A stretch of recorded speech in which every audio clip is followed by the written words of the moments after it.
On va aux États-Unis, on va à Los Angeles. Et on a déjà parlé dans les minutes Sportimage précédentes des Clippers. Ils ont changé leur logo, ils ont changé leur couleur et leur maillot. Et ils ont également construit une nouvelle salle à Los Angeles qui est vraiment à la pointe de la technologie. Elle a été inaugurée il y a 2 semaines. On a peut-être vu des vidéos par-ci par-là également sur les réseaux Sportimize. Et la particularité de cette salle, elle est vraiment axée sur le fan engagement. Tout d'abord, il y a un écran LED à 360 degrés qu'on appelle un Hello Board dans le jargon, qui est impressionnant, qui est le plus grand des États-Unis dans une salle où tu as des animations du tonnerre dessus. Et derrière, il y a des canons à t-shirt ou à cadeaux qui sont prêts. Et en fonction de la vidéo qui est retransmise sur l'écran, les canons à t-shirt peuvent s'activer ou les canons à goodies s'activent pour justement projeter des objets, des cadeaux aux fans dans la salle de derrière cette animation. Mais ce n'est évidemment pas tout.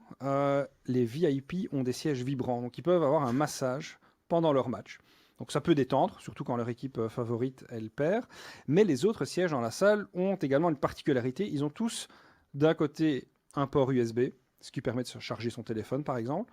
D'un autre côté, ils ont un micro intégré. Et là, ça devient intéressant parce qu'on sait que bon, derrière les mastodons de NBA ou de foot américain, ici pour la NBA, il y a vraiment un CRM énorme derrière qui va... Tu rappelles ce que Un c'est un CRM, CRM à nos c'est un auditeurs? système marketing pour récupérer toute la data et pour connaître finalement à 100% son consommateur.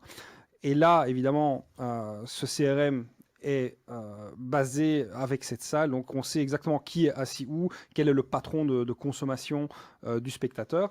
Et grâce à ces micros, en fait, on peut établir à quel point le spectateur va vibrer pour son équipe.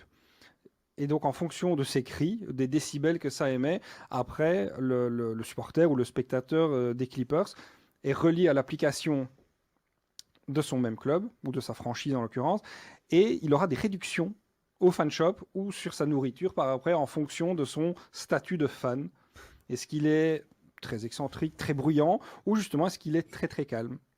Et avec cette même application, pour rester dans le dôme et pour terminer, il y a une reconnaissance faciale, et donc on n'est pas obligé de scanner un abonnement ou quoi que ce soit.